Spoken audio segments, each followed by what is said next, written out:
എല്ലാ കൂട്ടുകാർക്കും പുതിയൊരു വീഡിയോയിലേക്ക് സ്വാഗതം. എൻ്റെ കുക്കിങ്ങും ദിനചര്യകൾക്കുമൊപ്പം നിങ്ങൾക്ക് ഉപകാരപ്പെടുന്ന ചില അറിവുകൾ പങ്കുവെക്കാനാണ് ഈ വീഡിയോ. പറയുന്ന കാര്യങ്ങൾ മാത്രം ശ്രദ്ധിക്കുക. വിഷ്വൽസ് ശ്രദ്ധിക്കേണ്ടതില്ല. എഡ്യൂക്കേഷണൽ പർപ്പസ് മാത്രം ഉദ്ദേശിച്ചുള്ള ഈ വീഡിയോ കല്യാണം കഴിച്ചവർ മാത്രം കാണാൻ ശ്രമിക്കുക. വീഡിയോ ഉപകാരപ്രദമാണ്, മറ്റുള്ളവരും അറിയേണ്ടതാണ് എന്ന് തോന്നുന്നുവെങ്കിൽ ഷെയർ ചെയ്ത് സപ്പോർട്ട് ചെയ്യാൻ മടിക്കരുത്. അപ്പോൾ നമുക്ക് വീഡിയോയിലേക്ക് കടക്കാം. പാൻറ്റീസ് ഇടേണ്ടത് എങ്ങനെയാണ്? ഇതേക്കുറിച്ചാണ് ഈ വീഡിയോ നിങ്ങൾക്കായി ഷെയർ ചെയ്യുന്നത്.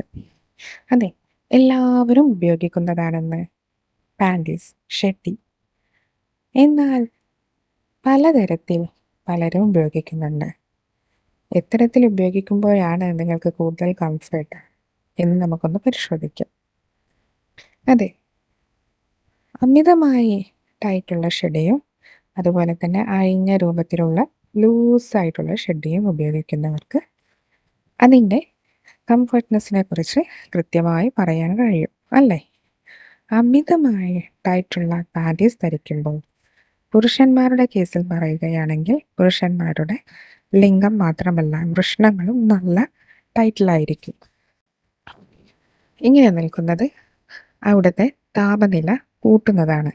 ഈ താപനിലയെ ആശ്രയിച്ചാണ് ബീജങ്ങളുടെ വളർച്ചയും. അതുകൊണ്ട് തന്നെ ഇത്തരം പുരുഷന്മാരിൽ നടത്തിയ സർവേ പറയുന്നത് പുരുഷന്മാരിൽ ബീജങ്ങളുടെ ആരോഗ്യം വളരെ കുറവാണ്, മാത്രവുമല്ല ശുക്ലത്തിൽ ബീജങ്ങൾ കുറവാണ് എന്നതുമാണ്. അതെ, ടൈറ്റായിട്ടുള്ള അടിവസ്ത്രം ധരിക്കുന്ന പുരുഷന്മാർക്ക് ബീജാണുക്കൾ കുറവായിരിക്കും, ഉള്ളതിന് ആരോഗ്യവും കുറവ്.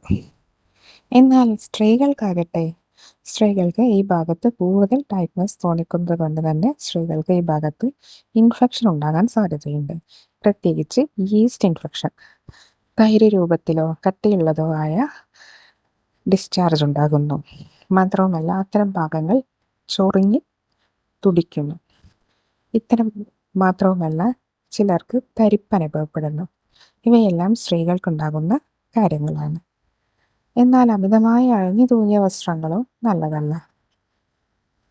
അതുകൊണ്ട് തന്നെ പ്രത്യേകിച്ച് പാൻറ്റീസ് തിരഞ്ഞെടുക്കുമ്പോൾ വി ഷേപ്പ് തിരഞ്ഞെടുക്കാതെ ബോക്സ് ഷേപ്പ് തിരഞ്ഞെടുക്കുന്നതായിരിക്കും നന്നാവുക. വി ഷേപ്പ് തിരഞ്ഞെടുക്കുന്നവർക്ക് കൂടുതലും ടൈറ്റ്നസ് ഉണ്ടാകാൻ സാധ്യതയുണ്ട്. അതുകൊണ്ട് തന്നെ നേരത്തെ പറഞ്ഞ പോലുള്ള പലതരം അസ്വസ്ഥതകളും പുരുഷന്മാർക്കും സ്ത്രീകൾക്കും ഉണ്ടാകാൻ സാധ്യതയുണ്ട്. ബോക്സ് ടൈപ്പ് പാൻറ്റീസ് ധരിക്കുന്നവർക്ക് റിസർച്ചിൽ നടത്തിയിട്ടുള്ളത് അവർക്ക് വി ഷേപ്പിനേക്കാൾ 25% കൂടുതലായിട്ടാണ് ബീജാണുക്കൾ ഉണ്ടാകുന്നതെന്നാണ്. അതുകൊണ്ട് തന്നെ വി ഷേപ്പിനേക്കാളും ഏറ്റവും സേഫായി കാണുന്നത് നിങ്ങൾക്ക് ബോക്സ് ഷേപ്പ് തന്നെ. എന്നാൽ ദിവസം മുഴുവൻ പാൻറ്റീസ് ഇടേണ്ട അവസ്ഥ ഉണ്ടാക്കണമെന്നില്ല. പ്രത്യേകിച്ച് ഒരു ദിവസം ഒന്ന് മാത്രം ഉപയോഗിക്കുക. പിന്നെ രാത്രിയിൽ നിങ്ങൾ ഇത് പൂർണ്ണമായും ഒഴിവാക്കിയതിന് ശേഷം മാത്രം കിടന്നുറങ്ങാൻ ശ്രമിക്കുക. രാത്രിയിൽ കിടന്നുറങ്ങുമ്പോൾ അടിവസ്ത്രങ്ങൾ ധരിക്കാതിരിക്കുക. ബോഡി കൂടുതൽ റെസ്റ്റ് ചെയ്യാനും മാത്രവുമല്ല നല്ല ബ്ലഡ് സർക്കുലേഷൻ നിങ്ങളുടെ പ്രൈവറ്റ് ഏരിയകളിലേക്കും അതുപോലെ തന്നെ നിങ്ങളുടെ മാറിടങ്ങളിലേക്കും സംഭവിക്കാൻ വേണ്ടി അടിവസ്ത്രങ്ങൾ അഴിച്ച് വളരെ റിഫ്രഷായി റിലാക്സായി കിടന്നുറങ്ങാൻ ശ്രമിക്കുക. അതെ, മറ്റുള്ള നേരമെല്ലാം അവ പൂട്ടിക്കെട്ടി ഇനിയുള്ള നേരം അവ നന്നായി ശ്വസിക്കട്ടെ. അതുകൊണ്ട് സ്കിന്നിനെ നന്നായി ശ്വസിക്കാൻ സമയം കൊടുക്കുക. അപ്പോൾ ഇതുപോലെ മറ്റൊരു വീഡിയോയുമായി കാണാം. അതുവരേക്കും ബൈ.